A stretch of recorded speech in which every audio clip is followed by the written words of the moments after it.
Good reads অ্যাপসে যদি আপনি ট্র্যাক রাখার জন্য কোনো বই খুঁজে না পান, তাহলে আপনি কি করবেন? ধরেন আপনি অথরের নাম দিলেন, বইয়ের নাম দিলেন, আইএসবিএন নাম্বার দিলেন, কিন্তু বইটা এখানে দেখাচ্ছে না। তখন আপনি বইটা ট্র্যাক কীভাবে করবেন সেটাই আজকে আমরা দেখব। প্রথমে আপনি চলে যাবেন গুগলে, গুগলে বইটির নাম লিখবেন। ধরেন আমি একটা বইয়ের নাম লিখলাম অগ্নি নিরয়।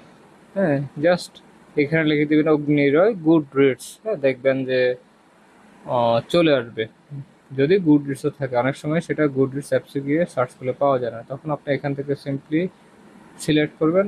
দেখবেন আপনাকে দেখাবে যে এই বইটা গুড রিডসে আছে। এই যে দেখেন এখানে অগ্নির বইটা চলে এসেছে। আপনি চাইলে এখান থেকে আপনি যেটা করতে চান, ট্র্যাক রাখতে চান, ওয়ান টু রিড পড়তে চান, বা পড়া শেষ হয়েছে, এগুলো আপনি এখানে কি করতে পারবেন, ট্র্যাক রাখতে পারবেন। ধন্যবাদ।